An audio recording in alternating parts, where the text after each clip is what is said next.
Bom dia, irmãos. Hoje a gente vai continuar falando a respeito do Sermão do Monte. A gente vai falar a respeito do jejum. Eu falei com o Bruno que hoje não devia ter café, não. É, Bruno? Mas não deu certo, não. Teve isso mesmo.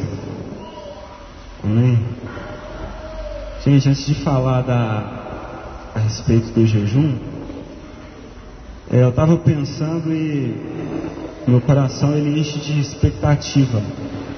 Sempre que a gente está junto, sempre que a gente tem uma palavra para ser liberada, sempre que a gente tem uma palavra para ouvir.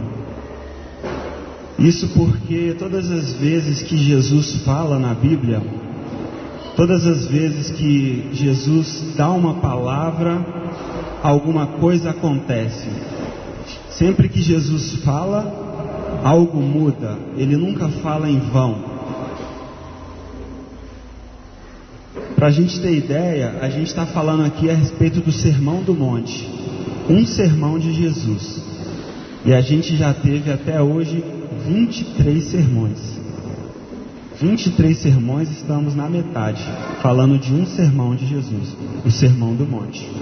Porque a palavra dele é poderosa. Sempre que ele fala, algo acontece, a gente aprende algo. Por exemplo, quando Jesus ele diz para Lázaro, para ele vir para fora, ele traz Lázaro de volta à vida. Ou seja, a palavra de Jesus traz vida. Quando Jesus está caminhando, ele encontra com uma figueira que não tem frutos, ele dá uma palavra também. E a figueira morre. A palavra de Jesus fazendo juízo também. Quando Jesus encontra com Nicodemos, mestre da lei, ele dá uma palavra. Você tem que nascer de novo. E ele muda a vida de alguém através da palavra. Ele causa pensamento, ele causa mudança. Outro momento, tem muitas pessoas seguindo Jesus e ele dá uma palavra dura e a multidão vai embora. E aí ele pergunta para os discípulos: e vocês não vão também? E aí eles respondem: para onde eu irei? Ou seja, a palavra que Jesus deu dispersou a multidão, porque nem todo mundo era maduro o suficiente para ouvir aquela palavra de Jesus. Ou seja, a palavra de Jesus nunca volta vazia. Por isso a expectativa pela palavra. Então quando eu costumo vir para a comunidade, eu venho com expectativa, porque a gente vai falar da palavra. Ela é viva, ela é eficaz, ela é mais penetrante do que qualquer espada de 2 gumes. É a palavra de Deus que a gente vai compartilhar agora. A Bíblia diz que Davi louvava a palavra de Deus. Ele louvava a Deus, ele louvava a palavra de Deus, porque a palavra de Deus era importante para ele, porque ele reconhecia o poder da palavra de Deus. E muitas vezes a gente fica pedindo: Deus, fala comigo, fala comigo, fala comigo. E eu acho que a gente tem que pedir isso com muito temor, porque quando ele falar, quando ele der uma palavra, algo acontece. Por exemplo, um jovem rico chega perguntando o que ele devia fazer, e Jesus dá uma palavra e ele vai embora, porque ele não aceitou a palavra. Então ele queria ouvir Jesus. Eu quero ouvir, me fala, o que você tem para falar? Aí Jesus fala, aí ele: não, isso eu não esperava. Só que em outro caso, no caso de Eliseu, Elias dá uma palavra para Eliseu. E como que Eliseu reage à palavra que Deus deu? Ele vai, se despede dos pais, queima as suas carroças. Ou seja, não tem mais volta depois dessa palavra.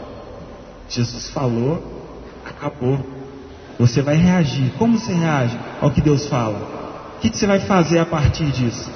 Então a gente fica falando: fala comigo, Deus. Tome cuidado. E se ele falar, você tem que saber reagir à palavra que ele está dizendo.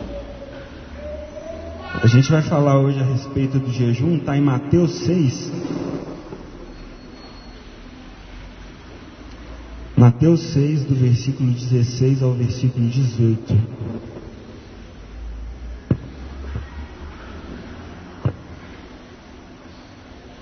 O título é O Jejum.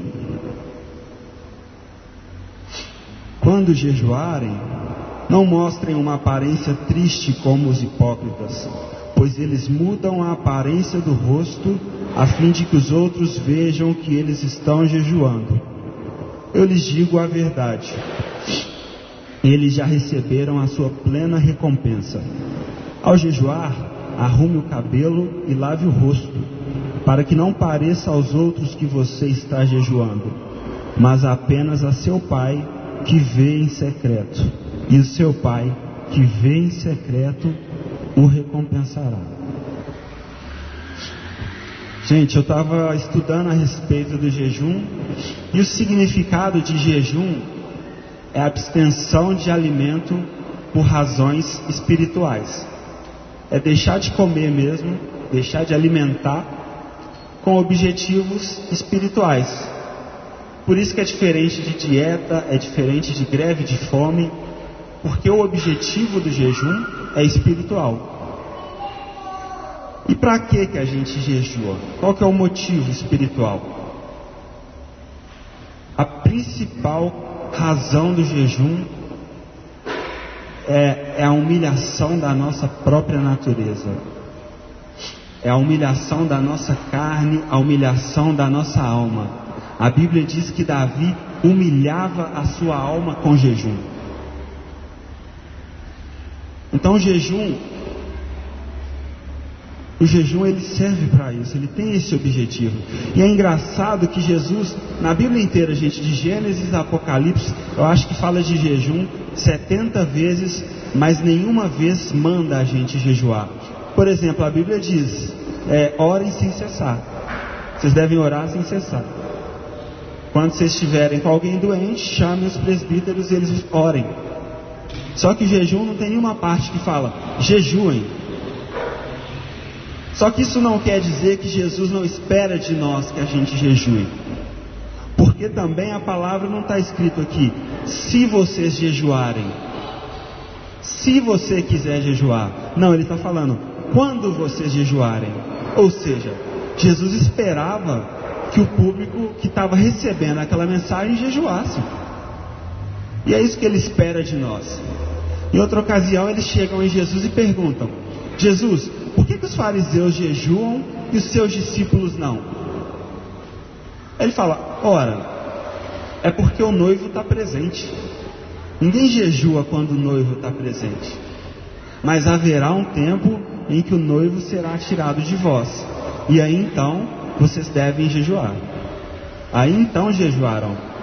Ou seja, Jesus esperava de nós, aqueles que estão depois da ida dele. Jesus foi embora, ele espera de nós que a gente jejue. Porque o jejum, gente, ele também faz parte da nossa devoção a Deus. Jejum também é disciplina espiritual. Jejum é devoção ao Senhor. Tem um texto no livro de Lucas, não precisa abrir não, eu vou ler aqui mesmo. Lucas 2, 36 e 37.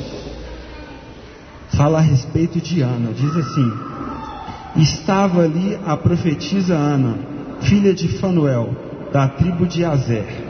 Esta já era avançada em idade e tinha vivido com o marido 7 anos, desde a sua virgindade, e era viúva de quase 84 anos, e não se afastava do templo, servindo a Deus em jejuns e orações, de noite e de dia. Ou seja, Ana servia ao Senhor em Jesus. Tem outra versão em jejum, tem outra versão que diz, ela adorava o Senhor em jejum e oração. Ou seja, jejum como adoração ao Senhor. Eu jejuo para adorá-lo, eu jejuo para servi-lo. O jejum tem ganho para mim, há uma recompensa, o texto fala disso, mas eu jejuo para o Senhor, não jejuo para mim. Eu humilho a minha carne para o Senhor e não para mim. Não é para eu emagrecer, não é para eu fazer dieta, é para eu ter mais dele, entendeu? É porque eu quero mais dele, então eu jejuo, então eu deixo de comer, porque tem um alimento que é mais interessante, que é mais importante, e aí eu consigo dizer não. Gente, o jejum mostra quem você é quando as suas vontades não são feitas. Porque a gente vive de um jeito onde a gente pensa que tudo que a gente quer tem que acontecer, e se não acontece da forma que a gente quer, a gente fica triste. E o jejum é você dizendo para o seu corpo e para a sua alma que não é como você quer, porque você não é o centro do mundo, porque tem outra pessoa no centro. Então eu sou capaz de dizer a mim: não vou comer. E é fácil? Não é. O jejum hoje em dia ele não é popular. A gente não ouve muito falar. Não tem muita gente jejuando. Por quê? Isso também tem uma contribuição histórica, porque a Igreja Católica ela usou muitas vezes o jejum como penitência, sabe? Como mérito, tipo assim, vou jejuar e Deus vai fazer algo por mim. Eu sou muito santo, eu vou jejuar. Eu fico 40 dias sem comer. E a igreja usava isso como forma de auto flagelo, sabe? Meio que se punindo. E aí a igreja cristã evangélica, em contraponto à católica, ao invés de praticar o jejum correto, não pratica o jejum. O que é outro erro. Porque o jejum é devoção ao Senhor, o jejum é amor ao Senhor, é desejo pelo Senhor.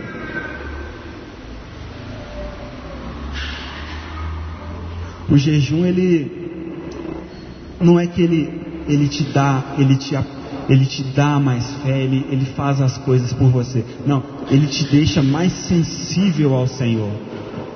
É como se você estivesse dizendo: Deus, eu estou mais interessado em você, eu estou mais interessado nas coisas do Senhor do que as coisas daqui da terra.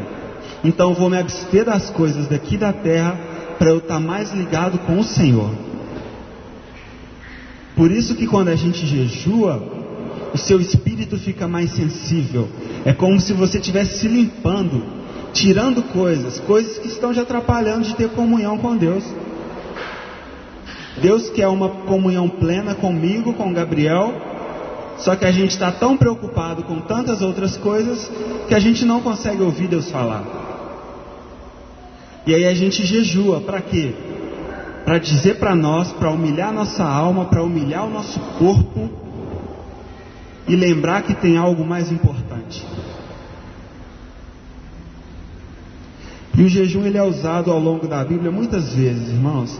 Elias jejuou, Esther, Davi, Paulo, Jesus, os apóstolos, todos jejuavam. E a gente quer ter o que eles tinham, mas a gente não quer jejuar. Não estou falando que é o jejum que faz isso, mas o jejum faz parte de uma devoção ao Senhor. O jejum faz parte de uma vida entregue ao Senhor. Abre aí a Bíblia no livro de Atos, capítulo 13, versículo 1 e 2.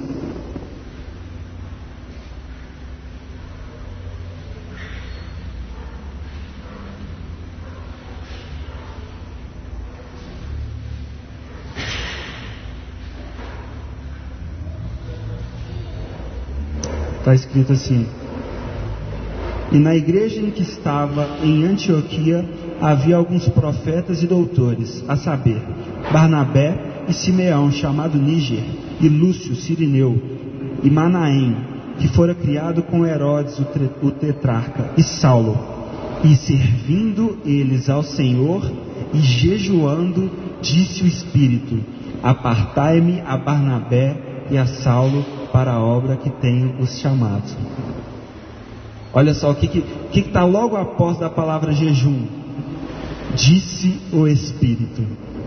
Ou seja, eles jejuam, eles buscam ao Senhor, e aí eles ouvem o Espírito, porque eles estão mais sensíveis ao Espírito. Aqui é um contexto de separação de pessoas para enviar para o ministério. Então, antes de enviar para o ministério, vamos jejuar. Jesus tinha um ministério para cumprir. Antes de praticar o ministério, de cumprir 40 dias de jejum. A Didaquê, que o Bruno fala aqui bastante, ela falava que todo mundo que ia ser batizado, 2 dias de jejum antes. Para quê? Para se humilhar. Para você ver quem que você é. Entendeu? Para se conhecer quando as coisas não acontecem como você quer. Jejum. É engraçado que jejum vem logo, o contexto do jejum vem em Mateus 6 com oração e com dar esmolas. Por quê? Porque sempre que tem jejum na Bíblia, tem oração. Então eu jejuo, mas o meu espírito está em comunhão com Deus. Eu jejuo, mas eu estou orando, eu estou falando com Ele. Eu não estou só jejuando. Eu não estou jejuando e levando um dia normal. Eu estou jejuando e estou em comunhão com Deus. Eu estou jejuando, mas eu estou fazendo pelo próximo, porque o jejum é para humilhar a mim, mas só a mim. E aí eu percebo melhor quem está do lado, porque ele me lembra que não é sobre mim, não é sobre eu, não é sobre só a minha pessoa, é sobre o próximo. Então vem dar esmolas, oração, jejum.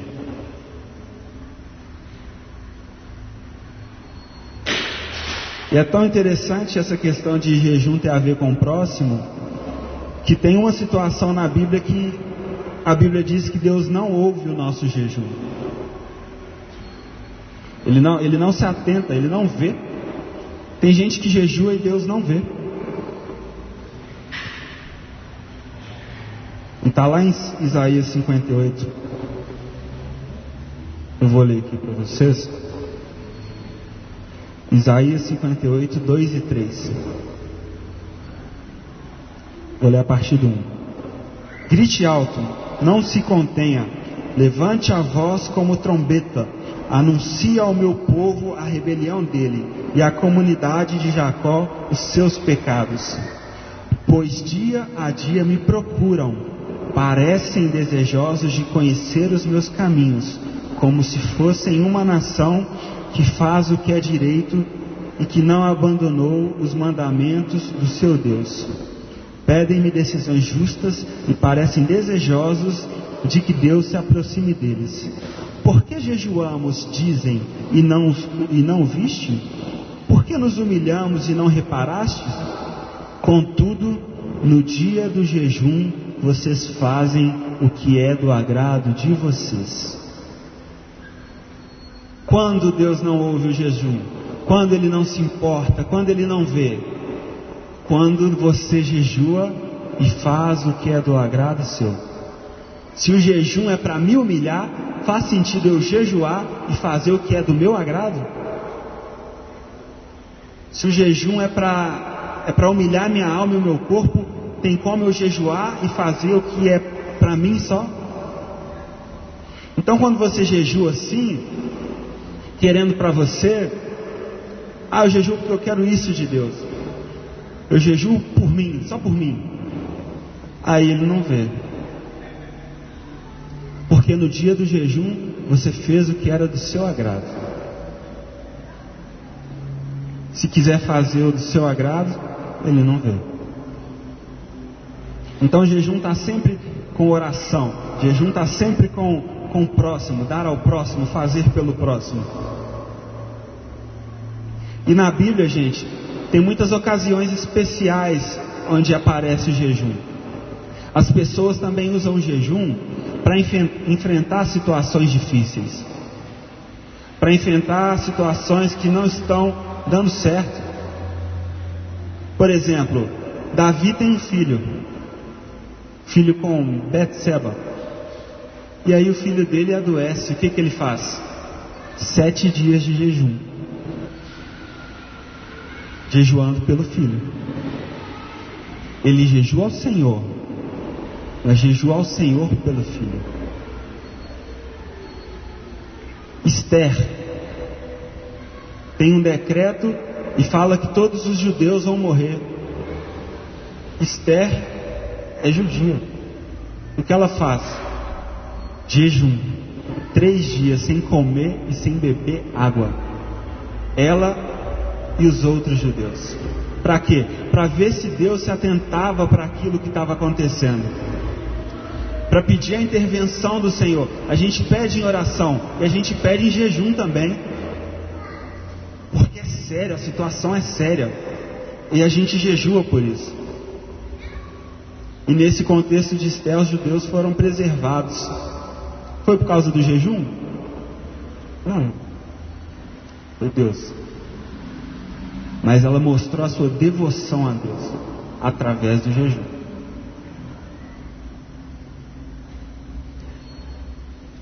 Em cenários sociais, em crises sociais, por exemplo, em Crônicas conta a história de Moabe e Josafá. Eu vou dar uma lida aqui rapidinho. Segundo Crônicas 20, 1 e 3, diz assim, 1 a 3. E sucedeu que depois disso, os filhos de Moabe, os filhos de Amon, e com ele os outros amonitas vieram à peleja contra Josafá. Então vieram alguns que avisaram a Josafá, dizendo: vem contra ti uma grande multidão da além do mar e da Síria, e eis que estão em Hazazon Tomar, que é em Gede. Então Josafá temeu e pôs-se a buscar ao Senhor, e apregoou um jejum em todo o Judá. Uma cidade inteira jejuando. Por quê? Porque tem uma ameaça chegando. Tem um exército vindo para matar. E aí Josafá pregou um jejum para toda a cidade. Gente, vamos jejuar. A Bíblia diz que ele buscou ao Senhor e apregoou a um jejum. Ou seja, de novo, o jejum vinculado à busca ao Senhor. Ele faz parte da busca ao Senhor. Buscou ao Senhor e apregoou um jejum, porque tinha um perigo ali. A Bíblia tem outros exemplos, momentos de decisões difíceis.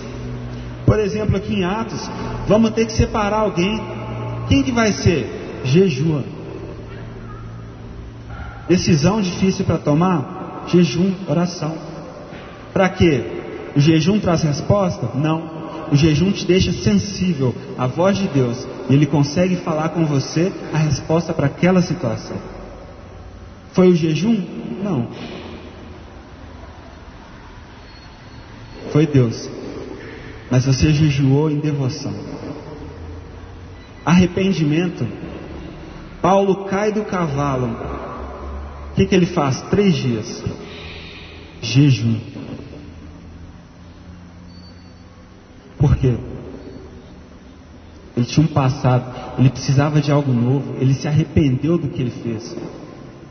O jejum está sempre vinculado também com arrependimento de pecados. Às vezes Deus levanta um profeta, acusa uma nação, e aí o povo se humilha, pano de saco, jejuns.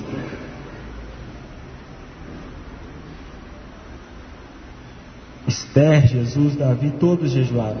Tem uma frase do Kennedy Hagin que diz: o jejum não muda Deus.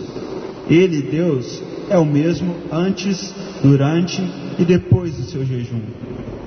Mas jejuar mudará você. Vai te ajudar a ficar mais sensível ao Espírito de Deus. É para isso que a gente jejua. Para ter mais comunhão, para estar mais sensível ao Espírito de Deus. É interessante, irmãos, que nessas 3 passagens, falando sobre o jejum, falando sobre dar esmolas, falando sobre a oração, Jesus traz um mesmo ensinamento nas 3. Quando vocês jejuarem, vocês não vão fazer igual os hipócritas, que desfiguram o rosto para que percebam que você está jejuando. Quando você for dar esmola, você não vai tocar trombeta para todo mundo ficar sabendo. Quando você for orar, Não vai orar em voz alta no meio da praça para todo mundo ver que você está orando. Ou seja, o princípio é o mesmo. 3 disciplinas: jejum, esmola, oração. Um princípio só: lugar secreto. Os 3 é em secreto. Mateus 5 está falando de características do cristão. O cristão tem que ser pobre de espírito, o cristão tem que ser humilde. E depois vai falando da relação do cristão com o mundo. Vocês são sal da terra, vocês são luz do mundo. E aí Mateus 6 começa a trazer uma perspectiva do relacionamento do cristão com Deus. A Roberta falou de dar esmolas como uma disciplina espiritual também. A oração, uma disciplina espiritual. Relacionamento com Deus. Jejum, relacionamento com Deus. E há sempre um princípio: lugar secreto.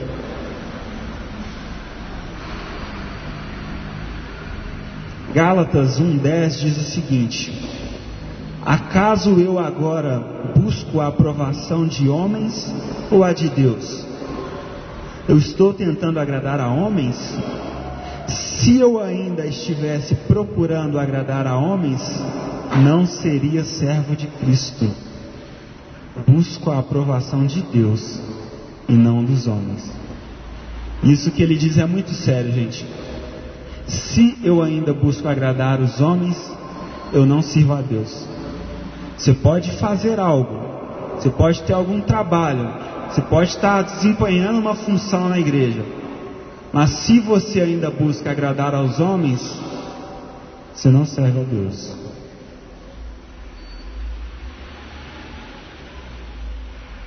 E é isso que Jesus traz. Vocês não devem fazer pelos homens, vocês não devem fazer para serem vistos por eles, vocês devem fazer por mim, porque há um lugar secreto e tem uma recompensa secreta.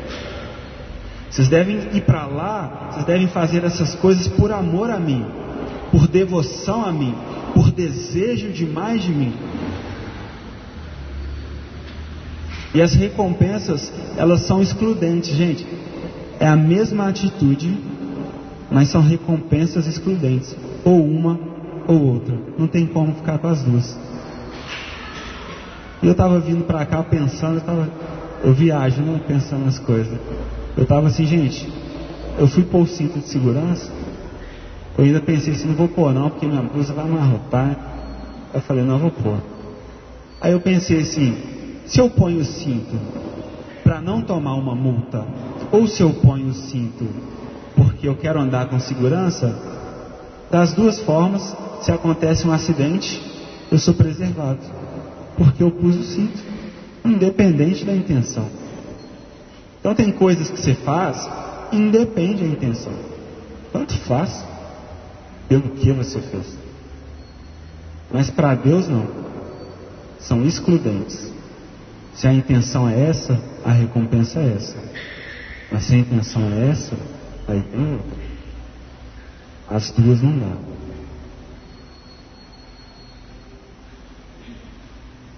E aí eu acho que o sermão vai ficando mais desafiador, porque e se eu tenho um problema na minha intenção? A gente vive falando, né, da intenção do coração. E se eu reconheço que eu tenho um problema na minha intenção? O que eu vou fazer? Mateus 5, atitudes externas, você ainda pode enganar com os olhos. As pessoas podem olhar para você e falar, ah, ele é humilde, ele é humilde. Esse cara é humilde. Ah, ele é justo. Ah, ele é pobre de espírito. Mas e a intenção? Ninguém sabe. É mais difícil de auferir e é mais difícil de mudar também. Como eu mudo uma intenção do meu coração? E se eu jejuo por uma intenção ruim? E se eu oro a Deus com uma intenção ruim? O que eu vou fazer para mudar?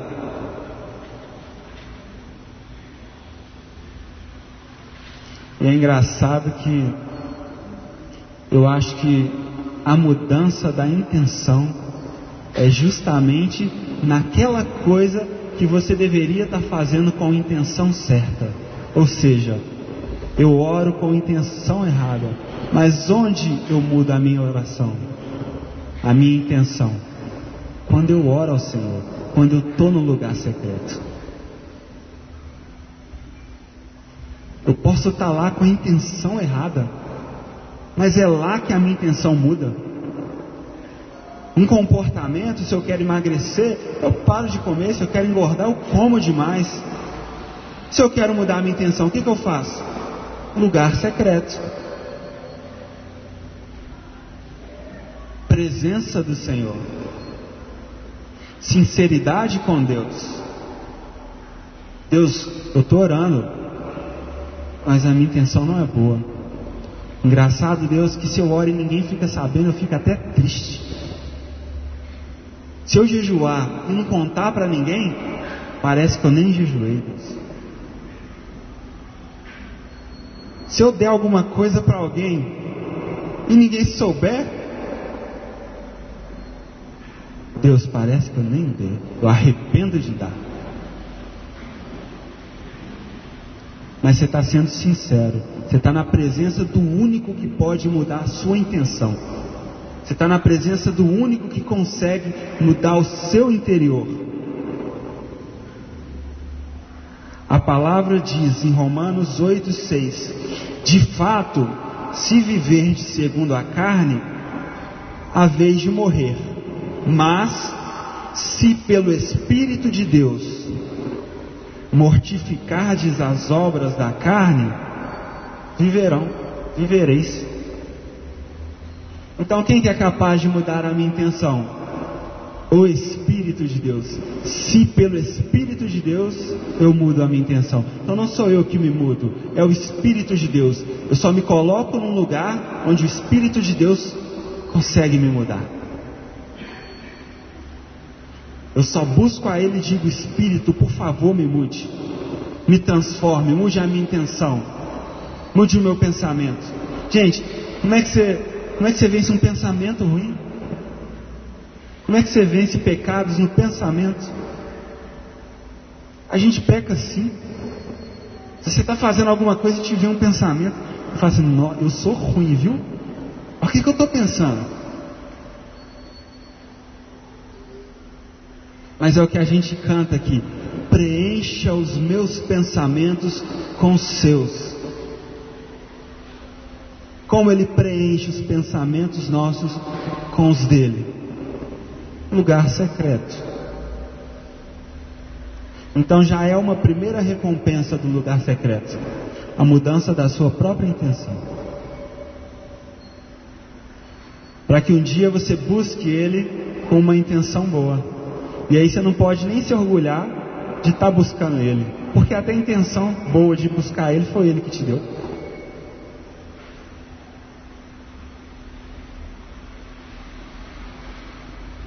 A gente deve buscar Jesus, a gente deve buscar as disciplinas espirituais, mas a gente deve ter sempre cuidado. E qual cuidado? O cuidado de não acreditar que as disciplinas, o jejum, a oração, o dar esmola, eles têm poder em si mesmos, eles podem alguma coisa. A oração tem poder? O jejum tem poder? Não, não tem. Dar esmola tem poder? Não. Porque senão, se eu entendo que a minha oração tem poder, que o meu jejum tem poder, aí parece que fui eu que fiz. Aí parece que sou eu, sabe? Eu faço e Deus faz. Eu faço algo e Deus responde, porque eu fiz. E aí a gente começa a se orgulhar, e a gente cai na dos fariseus de novo. Fazer para ser visto. Porque afinal de contas fui eu, né, Bruce? Eu jejuei 40 dias. Depois meu menino estava quase morrendo. Aí ele ficou bom de novo, graças ao jejum, graças ao meu jejum. Entendeu? Errado. O jejum não tem poder. Gente, eu ouvi um exemplo que me ajudou a entender isso. Quem contou foi o Luciano Subirá. Ele disse que viajou para pregar uma mensagem, aí começou a sentir umas dores. Aí ele foi lá e ligou para o médico dele. Ô doutor, tudo bem? Tudo. Eu estou sentindo isso, não estou bem. Aí o médico falou assim, já sei o que é. Você vai tomar esse remédio, vai tomar esse cuidado, e aí você vai melhorar. E aí ele fez isso, fez o que o médico disse. O que aconteceu? Ele ficou bom. Agora você imagina o Luciano dizendo, gente, eu fiquei bom, graças ao telefone. Eu liguei para o médico e melhorei. O telefone é abençoado, tem poder. Não. Quem que tem o poder? Quem que tinha o conhecimento? O médico. E o telefone? Meio de se chegar ao médico. O que é o meu jejum? Meio. O que é a minha oração? Meio de chegar a Deus. Eu jejuo para. E se eu não jejuar? Não liga. Entendeu? É tudo Ele. É Ele que faz. Tudo vem dele. É tudo graça. É graça. O jejum não te santifica. Você não se santifica. O seu esforço não te santifica. A sua disciplina não te santifica. E eu já tentei. Às vezes você faz alguma coisa errada e você fala assim, gente, eu não vou mais fazer. Eu não vou mais. Eu estou decidido. Eu decidi. Eu não vou mais fazer isso. E aí começa um culto à sua vontade. Um culto a você mesmo. A sua decisão. E no final das contas dá errado também. A gente não consegue. Por quê? Porque é se pelo Espírito mortificardes as obras da carne. Não se pelo esforço mortificar. Se pelo jejum mortificar. Se pela oração mortificar. Não. Se pelo Espírito. Mas como eu chego no Espírito? Aí sim. Jejum. Oração. Busca ao Senhor. Só que a gente não pode pensar assim e cair num outro erro. Qual o erro? Já que eu não faço nada, já que eu não me santifico, já que meu jejum não tem poder, minha oração não tem poder, eu não vou orar. Por quê? Se pelo Espírito. Então é o Espírito, logo não sou eu, logo não preciso. Errou de novo. Porque é graça de Deus, mas nunca foi barata a graça. É graça de Deus, mas não é barata. Tem preço. Deus ama todo mundo, ama igualmente, amou a todos nós.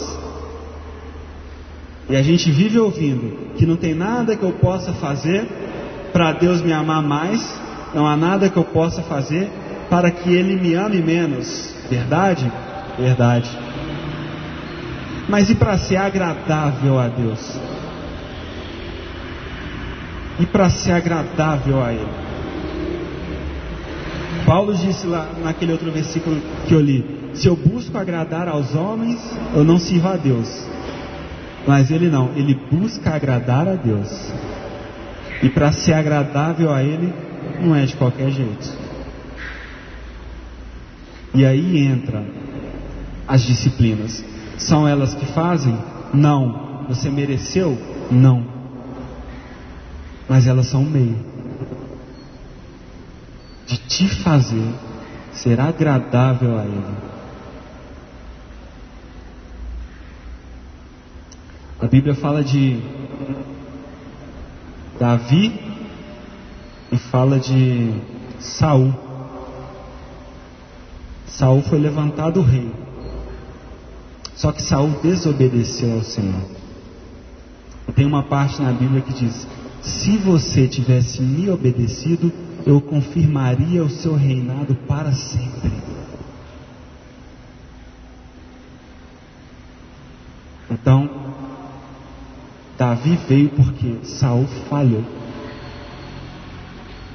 E aí eu ouvi o Luciano Subirá dizendo de novo, o Bruno, eu achei engraçado, que se Davi tivesse obedecido, talvez a gente cantaria Leão da tribo de Benjamim e não de Judá. Se Saul tivesse obedecido, porque ele teria o seu reino confirmado. Pode ser que o Messias viria da descendência dele, e aí teríamos o leão da tribo de Benjamim. Mas Saul foi desagradável ao Senhor, e Davi foi agradável. Por quê? Deus amou os dois? Amou. Deu uma oportunidade para os dois? Deu. Qual que é a diferença? A resposta. Como você responde ao amor de Deus. E aí sim, você é agradável ou não a Ele. Se você responde, corresponde ao que Ele fez. Você não fez nada, Ele fez, mas você responde. Você tem uma resposta para dar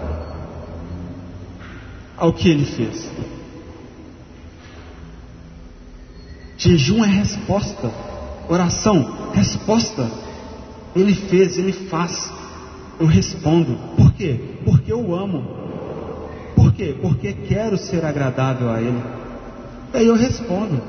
Aí eu faço. Mas é importante entender que não é o que eu faço, o que Ele fez.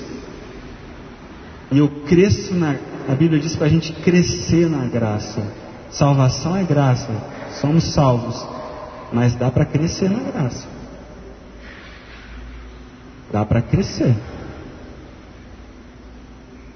E aí envolve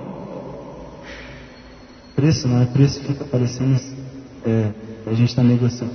Envolve esforço. O reino de Deus é tomado por esforço. Paulo falando, eu mortifico a minha carne, eu esmurro o meu corpo, eu faço dele como escravo. E a gente sonha em fazer o que Paulo fez, viver o tempo que ele viveu. Mas e esmurrar o corpo? E os jejuns? Ele vivia em jejuns. Quando ele fala aquela lista de sofrimento, açoites, ele fala jejuns, em jejuns. Paulo jejuava. Por quê? Porque ele queria mais. Porque ele queria ser agradável a Jesus. E a gente corre um risco, irmãos. A gente corre um risco de, às vezes, achar que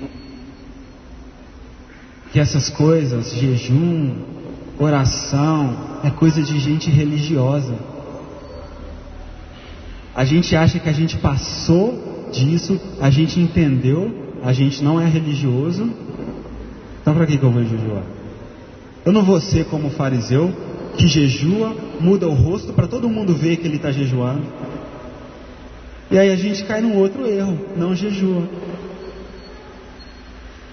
Aí você vê alguém orando, alguém que ora, e fala lá, religioso. Para que vai orar isso tudo? Religioso. E aí a gente começa a tolerar algumas coisas com a desculpa de que a gente não é religioso. Por exemplo, aí você já começa a falar algumas palavras torpes. Porque eu não sou religioso. Você não usa o jargão religioso, mas você começa a admitir outras palavras no seu vocabulário. Por quê? Nada a ver, né? Eu não sou religioso. Aí você começa a frequentar lugares que talvez não era para você estar. Por quê? Porque eu não sou religioso. Esse negócio de não ficar indo em qualquer lugar é coisa de religioso, não é? Eu posso ir em qualquer lugar. Outro erro, outro engano. A gente olha para o fariseu, a gente vê ele fazendo as coisas E a gente acha que a gente não é religioso, então por isso não deve fazer. Não, você deve fazer as mesmas coisas. Você deve orar, você deve jejuar. Você só faz de forma diferente. Mas você faz. Você tem que fazer. E o Bruno me mandou uma frase que eu achei fantástica. Eu estou sem ela aqui, Bruno, cometi um erro. Mas a frase dizia mais ou menos assim: que é uma linha tênue entre o fariseu, o religioso, e a pessoa que de fato busca a Deus. E às vezes é só Deus que vê a diferença, porque é na intenção. Então cuidado de ficar chamando, taxando os outros de religioso, religioso, religioso, quando ele ama Jesus, quando ele quer mais de Deus. E aí ele faz, e você não faz, e fala dele. Jejum, oração, Jesus nunca em nenhuma passagem tem assim: esse cara orou demais, esse cara jejuou demais. Não, aquele ali passou da conta, ele jejuava muito. Jesus, 40 dias. Se a gente visse hoje, religioso. Quem que sobe no monte para ficar jejuando 40 dias? A gente olharia para Jesus, religioso.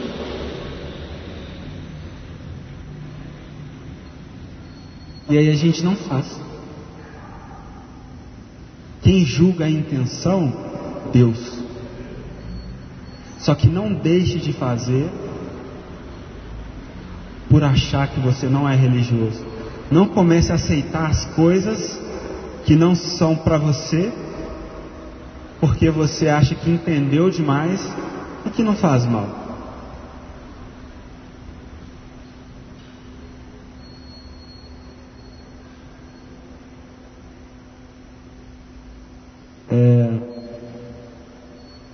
Eu acho que a principal, o que mais deve mover a gente dentro desse lugar secreto,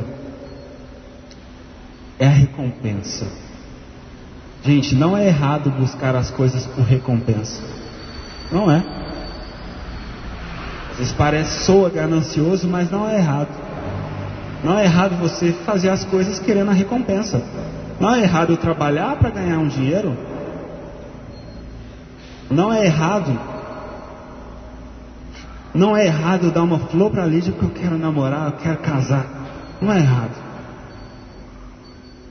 A gente só tem que entender aqui qual que é a recompensa e desejar a recompensa correta. E para mim, gente, a maior recompensa do lugar secreto é o que Paulo traz em Filipenses.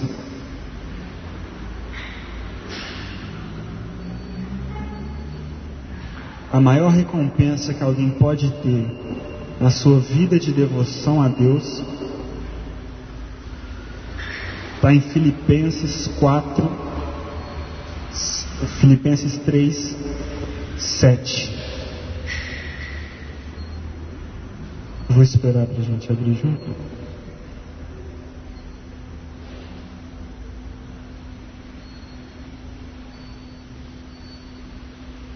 Diz assim: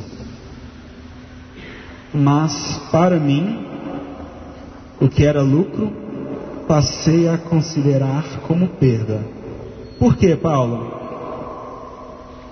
Por causa de Cristo.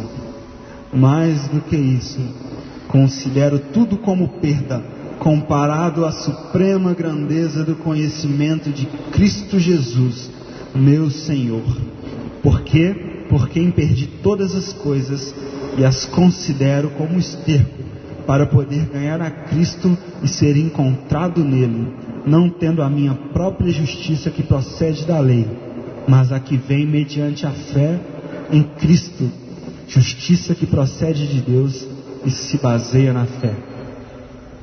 Essa é a recompensa de uma vida secreta. Essa é a melhor recompensa da vida secreta. É isso que deve nos mover para o lugar secreto.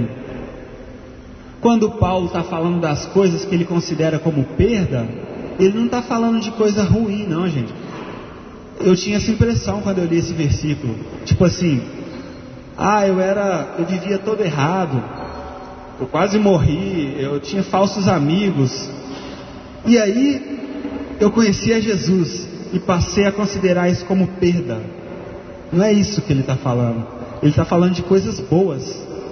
Gente, eu sou judeu, da tribo de Benjamim, circuncidado ao 8º dia, ou seja, credenciais. Se fosse hoje, gente, eu sou pai de família, concursado, juiz de direito, mas eu considero isso tudo como perda, esterco. Por quê? Por causa da suprema grandeza do conhecimento de Cristo. É isso que deve nos levar para lá, para o lugar secreto. É essa a recompensa, conhecer Jesus e ser achado nele. A música que a gente cantou é conhecer Jesus. E é progressivo. E Paulo continua falando depois, não que eu já tenha obtido. Gente, Paulo conhecia Jesus? Perto de mim ele conhecia demais, né? Eu não conheço nada perto dele. Mas ele vai lá e diz assim, não que eu já tenha alcançado, uma coisa eu faço, eu esqueço do que para trás ficou e eu avanço para o que está diante de mim. Ou seja, não terminei, estou conhecendo, eu vivo para conhecê-lo. A minha vida é conhecê-lo. O que você deseja quando você estiver velho? Conhecê-lo mais do que hoje. O que você deseja amanhã? Conhecê-lo mais do que hoje. E como eu o conheço? Como eu busco? Jejum, oração, comunhão com os irmãos, disciplinas espirituais. Eu vou falar alguns conselhos práticos a respeito do jejum. Jejuar é muito difícil, né, gente? Quando eu jejuo, para mim, nossa, é difícil demais. E assim, acontecem umas coisas surreal. Essa semana minha avó viajou e não estava tendo almoço lá em casa dia nenhum, porque ficou eu e meu tio. Eu pensei, eu não vou fazer almoço, meu tio também não vai fazer. A gente ficou sem almoço. Aí eu tirei um dia para jejuar, irmãos.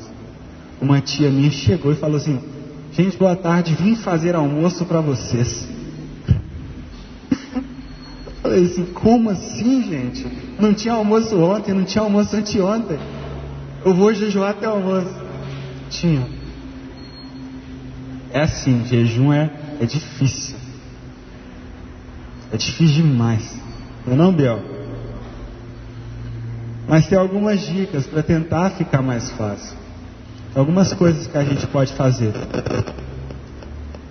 Primeiro, é interessante lembrar que além dos benefícios espirituais, o jejum também tem benefícios naturais. É bom jejuar. Hipócrates, o pai da medicina, dizia que o jejum é a mesa de cirurgia da natureza. Jejum. Quando você jejua há muito tempo, seu corpo passa a consumir o que não é de bom e está armazenado. Tem estágios do jejum que a gente começa a ficar com clareza mental maior. A gente começa a pensar melhor porque está em jejum. Nada espiritual, efeito natural. Seu corpo reagindo. Só que o nosso estômago, tem um livro que diz que ele é como uma criança mimada, que é acostumada a ter tudo que quer. Sentiu aquela vontade de comer, eu vou e como, natural. E aí, quando você priva seu estômago disso, ele fica furioso e começa a te mandar sinal, dor de cabeça. Às vezes você vai levantar de uma vez, tontura. Mas você não está com fome ainda, é seu estômago acostumado a ter tudo que quer. Falta de disciplina. Então tem como tornar isso mais fácil? Primeiro, como é que a gente faz? Não, primeiro eu vou falar dos tipos de jejum. Tem 3 tipos na Bíblia. O jejum comum, é chamado de comum ou normal porque é o jejum mais feito, que é aquele jejum de não comer e tomar apenas água. É o jejum que geralmente se fazia. Tem o jejum parcial, que é o jejum como o de Daniel. Ele comia algumas coisas, mas não comia coisas manjares, o que era gostoso ou prazeroso. Comia legumes. E esse é o jejum parcial. E tem um tipo de jejum que é o jejum total. E esse é mais difícil e ele não é muito aconselhado, só em casos específicos. O jejum de Esther foi total, sem água, sem comida. O jejum de Moisés, 40 dias na montanha. Um jejum diferente, sem água e sem comida. Mas a glória de Deus estava ali de uma tal forma que ele foi sustentado pela glória de Deus. Isso acontece com todo mundo? Não. Então esse não é um jejum tão indicado. Se for fazer assim, faz um dia no máximo. Ou se tiver uma orientação muito clara de Deus. Aí você tenta, né? E o jejum, gente, para a gente crescer nisso, a gente tem que ser progressivo. Nunca jejuei. Ouvi a palavra, estou animadão, vou jejuar segunda, terça e quarta, 3 dias. Vai desmaiar, vai falar que a culpa é minha. Não é não. Por quê? Progressividade. Nunca jejuou? Começa com pouco. Jejua algumas vezes com pouco e vai aumentando. Um jejum de 24 horas é bom, é legal. Dá para fazer. Antes de passar para 36 horas, faz o de 24 horas algumas vezes. Depois fez de 36, você consegue ir para 48. Dá para fazer. A pilha jejuou ali. Jejum de 48 horas. Quer fazer de 3 dias? Faz de 2 primeiro, 2,5, vai avançando. Jejua algumas semanas com menos tempo, depois você pula para um jejum maior. Outra estratégia, para quem bebe muito café, para com o café uns dias antes, se você for fazer um jejum mais longo. Eu tentei fazer um jejum uma vez, eu não consegui, porque minha cabeça doía. Por quê? Falta de café. Então, vai fazer um jejum mais longo? Para uns 2 dias antes de tomar café, e aí você vai ter mais disposição para fazer o jejum mais longo. É importante lembrar que pessoas que têm algum tipo de problema de saúde, alguma situação específica, também não devem jejuar assim. Isso é com orientação médica. Se você é saudável, está tudo bem, beleza. Mas se você tem diabetes, alguma coisa, jejue de outra forma. Jejue menos tempo, dentro da sua capacidade. E quando jejuar? Direção do Espírito Santo. Você não pode, tipo assim, veio em mim, quero jejuar. Aí você pensa, não, isso é coisa da minha cabeça. Eu jejuar não. A nossa mente quer passar a perna na gente toda hora, se a gente deixar. Se eu for esperar a minha vontade de jejuar, acordei bem, vou jejuar hoje. Nunca. Direção do Espírito.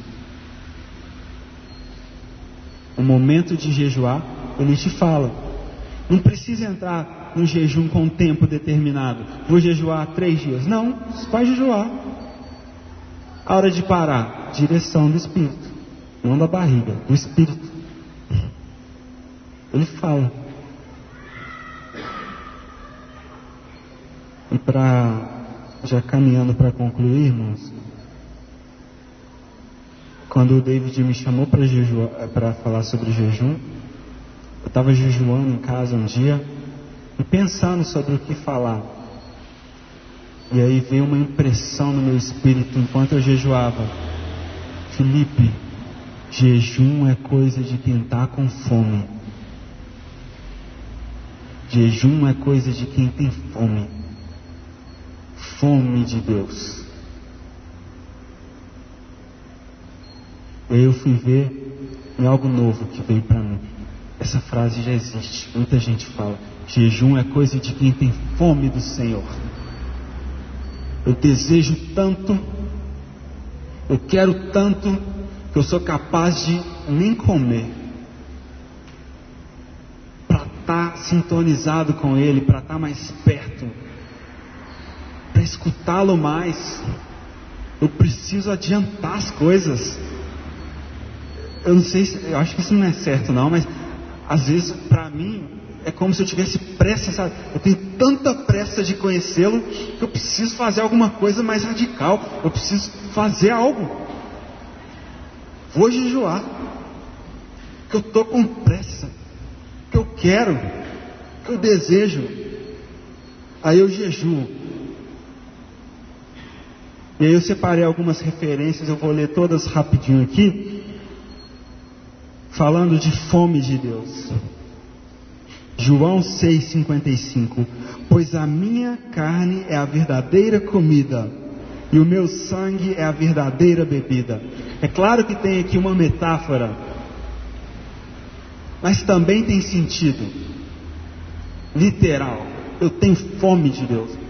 A minha comida é fazer a vontade dele. A minha carne é a verdadeira comida. João 6,35: e Jesus lhes disse: eu sou o pão da vida. Aquele que vem a mim não terá fome, e quem crê em mim nunca terá sede. Você tem fome pelo pão da vida. Você deseja mais o pão da vida do que o pão comum. Fome de Deus. João 4,34: Jesus disse-lhes: a minha comida é fazer a vontade daquele que me enviou e realizar a sua obra. Olha o que Jesus está dizendo, gente. O que me deixa satisfeito não é comer não. O que me deixa satisfeito, a minha comida é fazer a vontade daquele que me enviou. Isso me deixa satisfeito, isso me alimenta. Eu me alimento de fazer a vontade dele. Mateus 4,4: ele, porém, respondendo, disse: está escrito, nem só de pão viverá o homem, mas de toda a palavra que sai da boca de Deus. A minha comida é a palavra. Tem um maná, tem uma comida que vale mais. Quando Jesus está jejuando no deserto e ele chega para ser tentado, qual que é a resposta? Nem só de pão viverá o homem, mas de toda a palavra que sai da boca de Deus. Salmo 42, 1 e 2. Olha Davi, gente. Assim como a corça anseia por águas, o meu coração tem sede pelo Deus vivo. O meu coração tem sede pelo Deus vivo. É uma necessidade para mim. Quando você estiver jejuando, você começar a ficar profundamente irritado, nervoso, depois você vai ficar fraco. Aí você lembra que é assim que você deve desejar o Senhor. Quando você estiver há muito tempo sem comer, e você começar a desejar, até chuchu você come.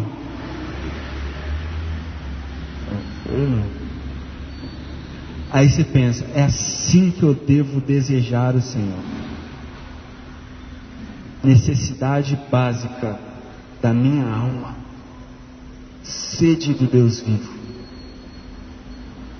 E por isso que Davi era diferente. Davi entendeu. Ele vivia com sede. Então ele buscava. Como é que mata a sede? Ele buscava na fonte, lugar secreto, recompensa, conhecimento de Cristo. Eu tenho sede, essa sede me move para um lugar. Qual lugar? O lugar secreto, onde a minha sede é saciada.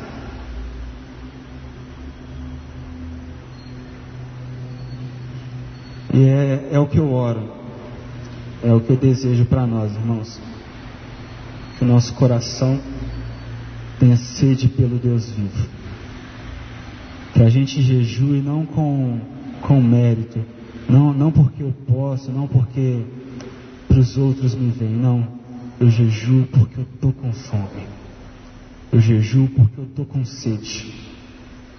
Sede do Deus vivo. Vamos orar?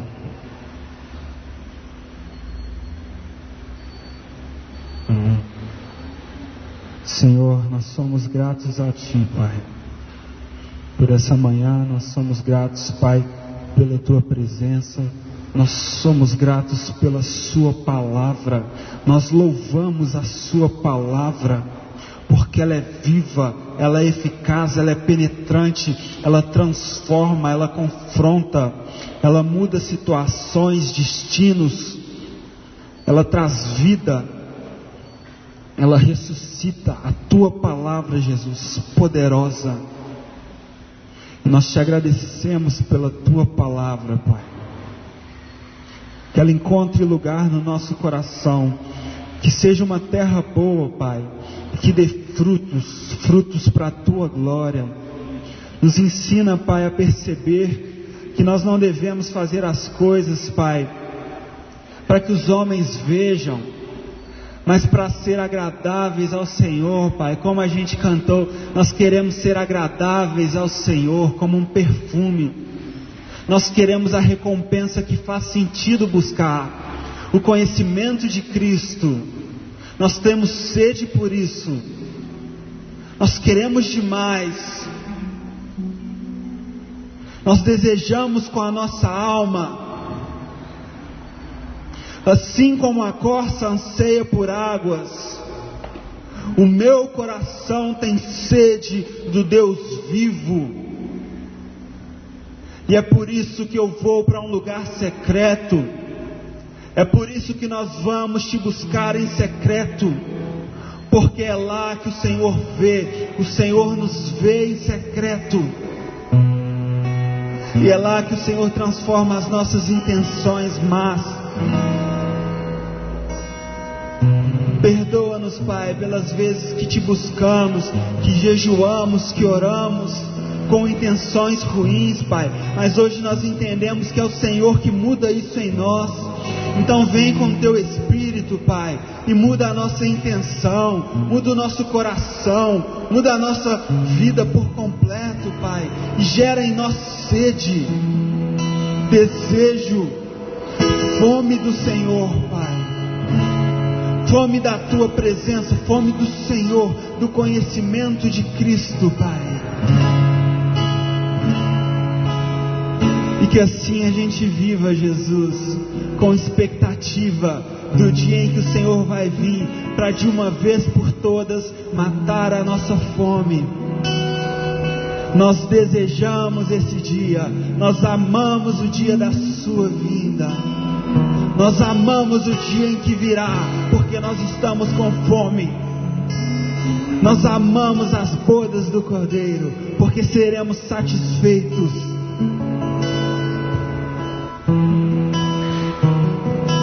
Nós temos fome de Ti, Deus vivo. Nós queremos mais do Senhor. Pra Te ter completo minha vida, um sacrifício. Eu me dou por inteiro pra Te ter completo minha vida, um sacrifício.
te darei algo sem valor,